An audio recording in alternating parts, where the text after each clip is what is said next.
Obamacare Bob by Chuck Suter of constitutionalwar.org. I got this letter Monday, immediately following the Friday that filing closed on, when Mike Steinberg had announced that he was going to primary Obamacare Bob, Robert Pittenger, for the 9th District here in North Carolina. And we're going to start off and just read some of this fundraising letter by Robert Pittenger here today. Dear Chuck, you know, the same Chuck that he calls dishonest and a liar, and he grabs the video camera that I'm talking into right now. And hello, friends of Chuck. Dear Chuck, this is no time for political grandstanding. It's going to be hard to get through this without laughing, folks. No time for political grandstanding. The left's agenda, Obama, death spiral, Obama. Oh, not only will Obama, without your support, here's a great one. Imagine current political infighting resulting in the net loss of congressional seats for Republicans this fall renders the Republican Party legislatively impotent. Well, Bob, there's no Democrat or Libertarian in the race. It's just you and one other Republican. So it's going to be a Republican for the 9th Congressional District. Now, do we want Obamacare Bob and the special interest is the question. Or do we want the realistic conservative ideas of a Tea Party-backed candidate like Mike Steinberg? You know where I stand, but let's take a listen to some more of this letter. After all, a house divided against itself cannot stand, and if Republicans continue to lash out in divisive rhetoric against one another, then any defensive front mounted against this Obama administration will indeed fall. Lashing out? Bob, we all got those letters of you destroying Jim Pendergraft, painting him up as the Joker, black and white photos. Ooh, Pendergraft's so bad. Look, I was no Pendergraft supporter. I was supporting Steinberg last time as well. And I also liked Rick Killian and just about anybody but the ones we ended up with having a choice from. But most of all, you showed yourself to be the worst possible choice, but you spent enough money, $2 million, I think a total of 3.5, $2 million of your own, to get there. And then what happened was the Defund Oabamcare effort, and you sided with John Boehner. And it was a big mistake for you, and rightfully so, because there's families out there hurting. And we'll get to that in a second about your lies about how you stand up for defunding Obamacare. Now, more than ever, you and I must not change horses midstream. Oh gosh, we got to go with the status quo here. Bob's only been there for about a year and 2 months, something like that. But we can't change horses now. No. Okay, so electing inexperienced, ferocious representation now could provide Barack Obama and his opportunistic cronies just the wedge to divide the Republican Party that he needs to implement the most dangerous aspects of the left. Yeah, going with inexperienced people who are not politicians, who will give ferocious representation.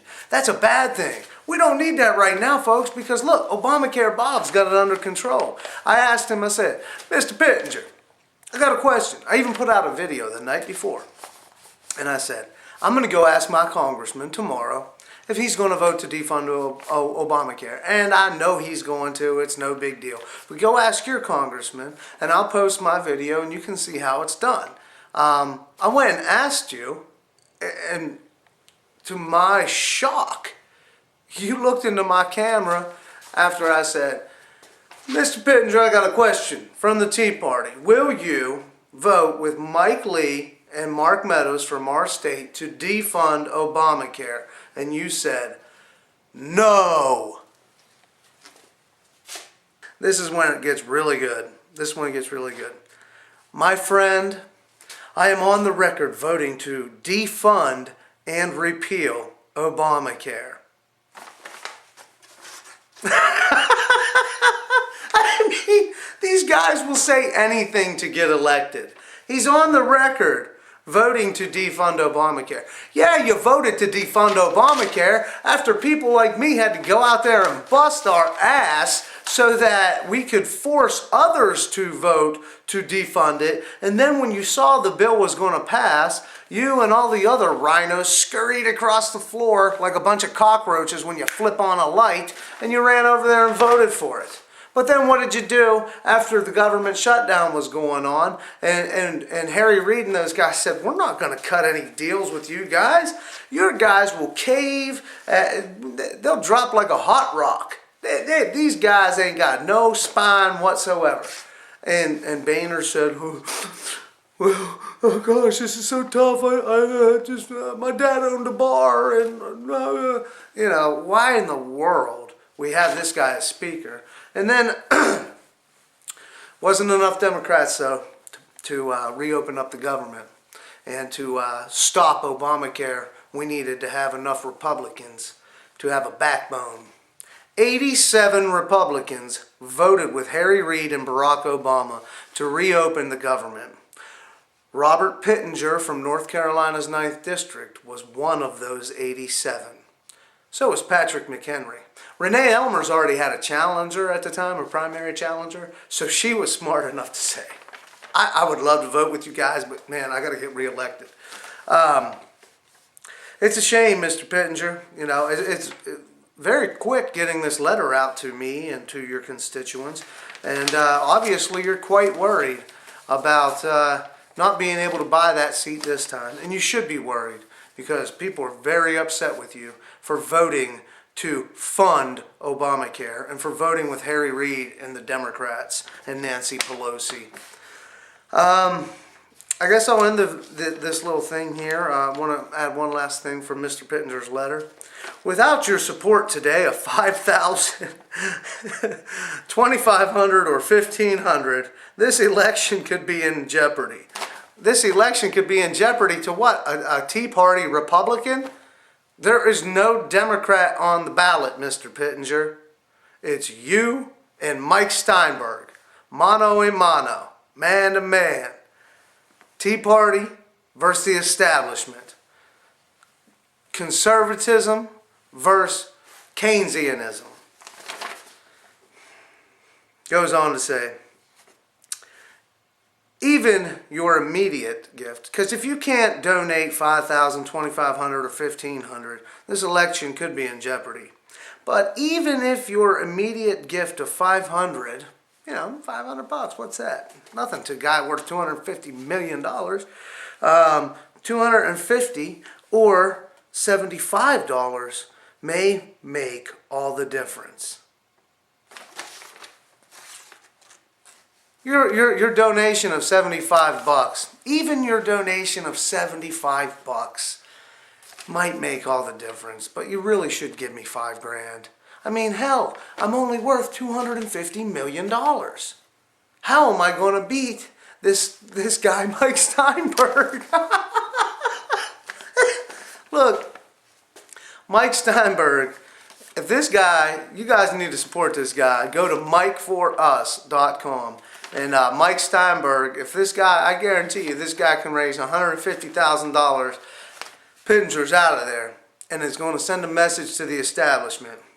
It all kicked off, the whole defund thing, when I shot that video, went viral, went on Fox News, Pittenger saying, no, I will not vote to defund Obamacare. You don't understand how it works up there in D.C. And then at meetings after that, he told constituents, Richard Burr's a good guy. All I need is the votes. And then he got mad at me and pointed his finger in my chest and says, stay ethical, son. And then, again, grandstanding with Darrell Issa, he grabs this very video camera, says he's done with me because I've lost my integrity.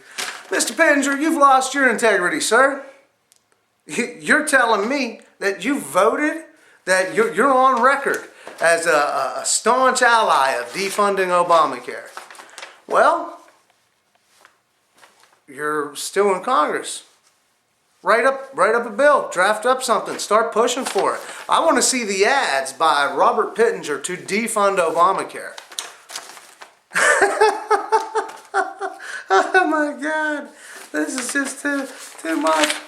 Too much.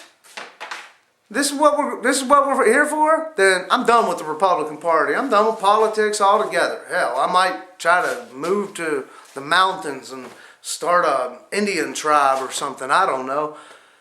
This is just absolutely ridiculous. We've got the Republican Democrat Party and the Democrat Party. Then we got the Republican conservatives that bring in some of the Tea Party and some other groups, and we all come together. That's what we need. We need 2010 all over again. We need that spirit to stop this monstrosity of Obamacare. And Robert Pittenger is not going to do it for you. He's also in favor of reading all of your emails through the NSA and CISPA and wiretapping and looking at Granny's junk at the airport. He's also voted to raise the debt ceiling. And if he wins this primary, you can definitely expect more of the same. He ain't going nowhere if he wins this primary. This is your chance. This is your one chance. He's going to spend a lot of money. And I want every time you hear an attack ad from Robert Pittenger, just remember, when I asked Robert Pittenger, will you vote to defund Obamacare, yes or no? He asked, do you want the thoughtful answer? I said, no, I don't want your political spin. I want yes or no. He looked into this camera I'm looking into now, and he said, no. There, you got your answer.